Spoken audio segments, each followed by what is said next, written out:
주님의 십자가와 부활을 기억하고 마음에 새기는 사순절을 보내고 있습니다. 지난주 모든 주 동안 우리가 함께 묵상했던 것처럼 예수님은 제자들과 마지막 식사를 하시면서 포도주를 잔에 따르시고 무교병을 찢어 나누어 주셨습니다. 전통적인 순서를 따라서 식사를 진행하셨지만 이 무교병과 포도주는 전혀 새로운 의미였습니다. 나누어지는 무교병은 십자가에서 내어주실 주님의 몸을, 부어지는 포도주는 십자가에서 흘리게 되실 주님의 피를 각각 의미하는 상징이었습니다. 주님은 점점 십자가로 가까이 다가서고 계셨죠. 유월절 식사를 마치신 후에는 예루살렘 동편에 있는 감람산으로 이동하셔서 그곳에서 기도하셨습니다. 고난의 잔이 주님으로부터 옮겨지는 것이 주님의 실제적인 소원이었지만 주님은 자신의 뜻이 아니라 아버지 하나님의 뜻이 이루어지기를 기도하셨습니다. 이 기도가 얼마나 힘겹고 절실한 것이었는지 애써 기도하시며 흘리신 땀이 마치 땅에 떨어지는 핏방울 같았다고 성경은 기록합니다. 예수님은 유혹에 빠지지 않기 위해서, 그리고 시험에 들지 않기 위해서 제자들도 기도하라고 말씀하셨지만 결국 제자들은 잠을 이기지 못했고 예수님께서는 3차례나 오셔서 제자들을 깨우셔야만 했습니다. 결국 감람산에 예수님을 잡으려는 무리들이 도착했을 때 제자들은 매우 당황했습니다. 예수님께서 말씀하신 것이 너무나 빨리 현실로 이루어지기도 했고 또 그 무리들을 이끌고 나온 인물이 가룟 유다였기 때문에 그들은 경악을 금치 못했습니다.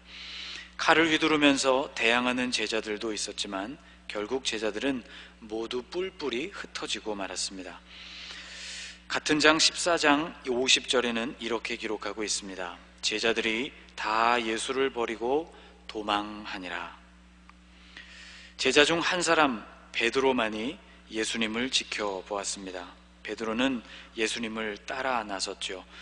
같은 장 54절에는 베드로가 예수님을 멀찍이 따라갔다고 기록했습니다. 멀찍이 거리를 둔 이유는 베드로의 마음에 두려움이 있었기 때문이죠. 모두 흩어져 버리고 도망쳐 버린 다른 제자들과 비교해 볼 때 그래도 베드로에게는 예수님을 사랑하는 마음이 특별했다는 것을 알 수 있습니다. 그러나 두려움은 베드로조차도 극복하기가 매우 힘든 것이었습니다. 대제사장의 집으로 들어간 베드로는 될 수 있는 대로 예수님의 신문 과정을 조용히 지켜보려고 했습니다. 자신이 예수님의 제자라는 것이 알려질 때 좋을 것이 하나도 없는 상황이었기 때문이죠. 66절 말씀에 의하면 베드로는 아랫뜰에 있었다고 기록하고 있습니다. 같은 사건을 기록하고 있는 마태복음에서는 바깥뜰이라고 기록하고 있는데 사실상 이 두 공간은 같은 공간을 뜻합니다. 예수님께서 신문을 받으신 것이 건물의 안쪽이었기 때문에 마태복음에서는 그 바깥쪽에 있는 뜰이라는 표현을 쓴 것이고 건물이 뜰보다는 조금이라도 위에 있었기 때문에 마가복음에서는 아랫뜰이라는 표현을 쓴 것이죠. 아랫뜰이든 혹은 바깥뜰이든 결국 이것이 의미하는 바는 동일합니다. 베드로가 예수님께서 신문 받으시는 곳으로부터 여전히 거리를 두고 있었다는 것이죠. 예수님을 따라와서 뜰에까지 들어왔으니 이것만으로도 대단한 용기를 발휘한 것임에는 틀림없지만 예수님을 따르되 멀찍이 따랐다는 것과 예수님과 함께 있었으되 바깥 뜰에 앉아 있었다는 것은 예수님과의 거리가 있었다는 것을 보여줍니다. 베드로가 바랐던 일은 자신이 그곳에 와 있다는 것을 아무도 눈치채지 못하는 일이었을 것입니다. 그러나 그의 바람과는 달리 대제사장의 집에 있던 종 하나가 베드로를 알아보았습니다. 그리고 그에게 물었죠. 말씀을 같이 한번 읽어볼까요? 베드로는 아랫뜰에 있더니 대제사장의 여종 하나가 와서 베드로가 불 쬐고 있는 것을 보고 주목하여 이르되 너도 나사렛 예수와 함께 있었도다. 곤란한 상황이었습니다. 이제 베드로는 선택의 기로에 놓이게 된 것이죠. 무엇이라고 대답할 것인가? 베드로는 이렇게 대답합니다. 베드로가 부인하여 이르되 나는 내가 말하는 것이 무엇인지 알지도 못하고 깨닫지도 못하겠노라. 나는 내가 말하는 것이 무엇인지 알지도 못하고 깨닫지도 못하겠노라. 이 베드로의 대답은 시비를 가리는 소송의 자리에서 많이 사용되는 표현이었습니다. 고소하는 내용 자체를 모르겠고 고소하고 있는 그 이유도 알 수 없다는 전면적인 부인을 뜻하는 말이었죠. 그러나 이렇게 발뺌을 하고 있었지만 사실은 전혀 달랐습니다. 베드로는 이렇게 대답하고는 자리를 슬그머니 옮겼습니다. 그가 자리를 옮긴 곳은 앞들 출입구와 좀 더 가까운 곳에 있는 공간이었죠. 여기서 우리가 알 수 있는 사실이 있습니다. 베드로의 마음에는 이때부터 두 가지 마음이 계속해서 갈등을 일으켰다는 것이죠. 이런 질문을 듣고도 베드로가 그 장소를 완전히 떠나지 않은 이유는 어떻게 해서든지 예수님이 계신 그곳에 머물고 싶은 마음이 그에게 있었기 때문입니다. 그러나 다른 한편으로는 그곳에 자신을 알아보는 사람들이 있으니 계속 더 머물다가는 위험한 상황을 만날 수도 있을 것이라는 베드로의 마음이 반영되어 있는 것이죠. 그런데 앞들로 자리를 피하려는 그 순간 여종은 함께 불을 쬐고 있었던 사람들에게 다시 이렇게 말을 했습니다. 이 사람은 그 도당이라. 내가 분명하게 말할 수 있는데 이 사람은 예수와 함께 있던 그 사람이 확실합니다 라는 말이었습니다. 이 말을 듣고 베드로는 다시 한번 부인했죠. 70절에 이렇게 간단히 기록하고 있습니다. 또 부인하더라. 이번에는 다른 사람들이 베드로에게 말했습니다. 그 뒤에 있는 말씀을 같이 한번 읽어볼까요?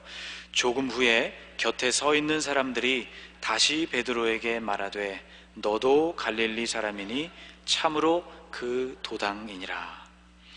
여기서 우리는 너도 갈릴리 사람이니 라는 말에 주목해야 합니다.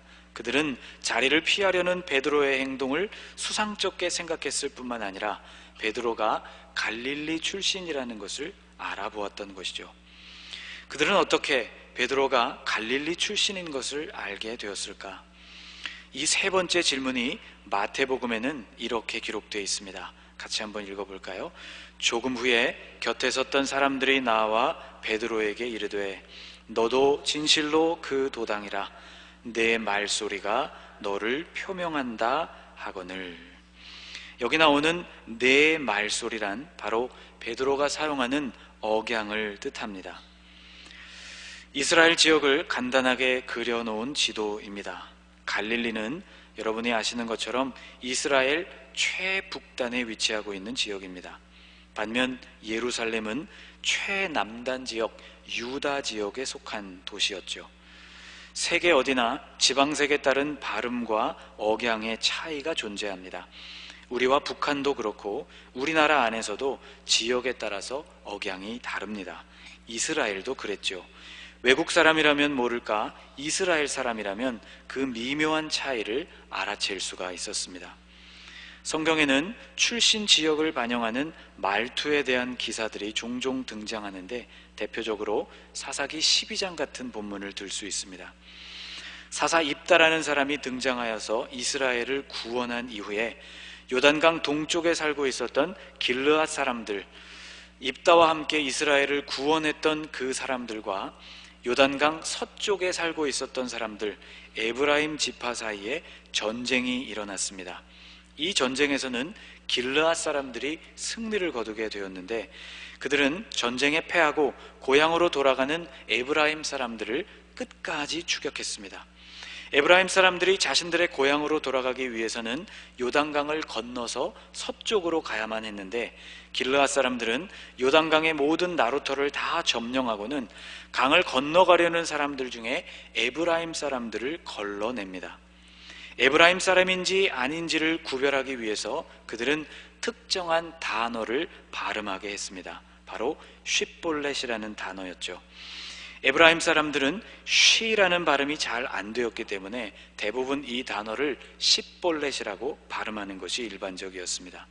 흘러가는 물 또는 나무나 곡식에서부터 나오는 싹을 의미하는 이 단어, 그들은 이렇게 다른 발음을 구분해냄으로써 에브라임 사람들을 색출해내었고 그 나루턱에서 수많은 에브라임 사람들이 죽임을 당했다는 기사가 사사기 12장에 기록되어 있습니다. 멀리 갈 것도 없이 우리에게도 이런 뼈아픈 역사가 있습니다. 1923년 일본에서 일어난 관동 대지진으로 일본이 엄청난 피해를 입게 되었을 때 흉흉해진 사회 분위기를 타개할 목적으로 엉뚱하게도 일본 정부는 제1한국인들이 방화, 폭동, 살인 등을 저지른다고 발표했습니다. 곧 군인, 경찰, 그리고 자경단까지 동원이 되어서 제1한국인들에 대한 무차별 학살이 이루어지게 되었죠. 이때도 그들은 15N 50전을 일본말로 발음해보라고 요구했습니다. 본토인이 아니면 어색해지는 발음을 통해서 의심 가는 사람들을 가려내어서 가차없이 학살했던 역사가 우리에게도 있죠. 잠잠하던 베드로의 입에서 북부 억양이 묻어나왔을 때 그들은 베드로가 갈릴리 출신이라는 것을 확신하게 되었습니다. 여종의 말이 사실로 드러난 것이죠. 위기에 몰린 베드로는 결국 저주의 맹세를 하면서 세 번째 부인하는 말을 하게 됩니다. 71절 말씀을 같이 읽어보겠습니다. 그러나 베드로가 저주하며 맹세하되 나는 너희가 말하는 이 사람을 알지 못하노라 하니. 여기 등장하는 저주란 맹세하는 사람 그 본인에게로 돌아오는 저주로서 그 맹세가 거짓일 경우 이 저주가 맹세하고 있는 그 본인에게로 미쳐도 좋다는 그런 맹세를 뜻합니다. 사무엘하 3장에는 아브넬의 죽음을 애통하고 있는 다윗의 모습을 기록하고 있는데 사람들이 다윗에게 음식 먹기를 권했지만 다윗은 이렇게 맹세를 했습니다. 석양에 뭇 백성이 나와 다윗에게 음식을 권하니 다윗이 맹세하여 이르되 만일 내가 해지기 전에 떡이나 다른 모든 것을 맛보면 하나님이 내게 벌 위에 벌을 내리심이 마땅하니라. 아브넬의 죽음을 애통해하는 채로 있겠다고 그의 죽음을 가볍게 여기는 어떤 행동도 하지 않겠다는 이스라엘식 맹세였던 것이죠. 베드로는 예수님을 알지 못한다는 자신의 맹세가 절대로 거짓이 아니라는 것을 바로 이런 방식으로 강조했던 것입니다. 그런데 바로 그때 닭이 울었습니다. 72절은 이렇게 시작하죠. 닭이 곧 두 번째 울더라. 거듭해서 주님을 부인하고 있던 베드로는 이 닭의 울음소리에 무너져 내렸습니다. 닭의 울음소리 그 자체는 매일 새벽 울려 퍼지는 평범한 것이었지만 그것은 베드로에게 있어서 방금 자신이 한 부끄러운 행동에 대한 예언의 성취였기 때문에 그렇습니다. 유월절 식사를 마치셨을 때 예수님은 앞으로의 일을 제자들에게 말씀해 주시면서 당신께서 고난에 들어가게 되고 제자들은 모두 다 흩어지게 될 것이라고 말씀을 하셨습니다. 베드로는 이때 다 주님을 버릴지라도 나는 그렇게 하지 않겠다고 대답했죠.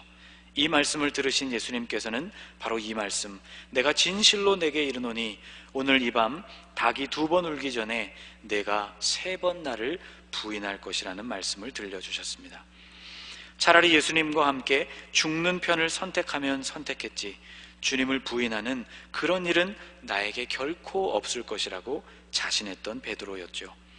닭이 우는 소리를 듣는 동시에 베드로에게는 부끄러움이 몰려왔습니다. 예수님께 대한 죄송한 마음이 몰려왔고 또 스스로에 대한 한없는 실망감이 몰려왔습니다. 결국 베드로는 하염없이 통곡하며 울게 되었죠. 저주의 맹세까지 하면서 예수님을 부인함으로 베드로가 얻게 되는 것은 무엇이었을까? 그것은 자신이 사는 일이었습니다. 뒤늦게 본인이 한 말과 그 일의 의미가 깨달아지면서 베드로는 무척이나 부끄럽고 죄송한 마음이 들었던 것이죠. 어떻게 생각해보면 대제사장의 집으로 들어간 것 자체가 베드로에게는 화근이었습니다. 도망친 다른 제자들과 똑같이 행동했다면 아마 그는 이런 수치를 당하지 않아도 좋았을지 모릅니다. 베드로는 예수님을 따라가기로 결심했죠. 그러나 그 따라감에 있어서 예수님과 거리를 두기로 했습니다. 이것이 문제였습니다. 대제사장의 집들에서 베드로가 자리를 잡은 곳에 대한 설명이 54절에 이렇게 나옵니다. 베드로가 예수를 멀찍이 따라 대제사장의 집들 안까지 들어가서 아랫사람들과 함께 앉아 불을 쬐더라. 베드로가 자리를 잡은 그곳은 바로 아랫사람들과 함께 불을 쬐는 자리였습니다. 스스로의 자리를 그곳으로 정하기 시작하면서 사실상 베드로는 이 싸움에서 진 것이나 마찬가지였습니다. 그는 자신이 선택한 자리와 같이 비천하고 비굴하고 소극적이고 비겁한 모습에 머물고 말았던 것이죠. 그러면 이렇게 물을 수 있을 것입니다. 그러면 베드로가 있어야 할 자리가 어디였단 말입니까? 죄 없으신 분을 함부로 잡아와서 이렇게 신문하는 법이 어디 있느냐고 따지는 자리였을까요? 예수님께서 남은 그 고난의 길을 잘 걸어가시기 위해서 그 일을 기도하며 중보하는 자리였을까요? 아니면 흩어진 제자들을 불러 모아서 주님께서 하신 말씀을 그들에게 다시 되새겨주면서 이후 자신들이 해야 할 일이 무엇인지를 생각해보는 자리였을까요? 고민해 볼수록 쉽지가 않습니다. 그런데 이 질문, 베드로가 있어야 할 자리는 어디였을까에 대한 우리의 답변이 그리스도인으로서 오늘 내가 있어야 할 자리는 어디일까에 대한 대답이 될 수 있을 것입니다. 예수님을 믿고 따르는 그리스도인으로서 오늘 우리도 비슷한 질문을 듣고 살아갑니다. 사실대로 대답할 경우 나에게 심각한 손해나 위험이 닥칠 만한 그런 질문들이죠.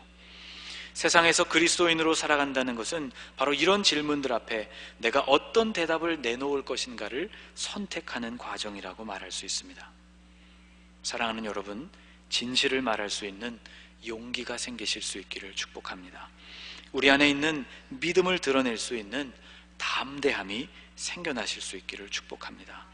또 만일 우리가 베드로와 같이 뒤로 계속해서 물러나고 있다면 베드로가 들었던 그 새벽 닭 우는 소리가 오늘 우리에게도 온전히 들려지실 수 있기를 주님의 이름으로 축복합니다. 기도하겠습니다.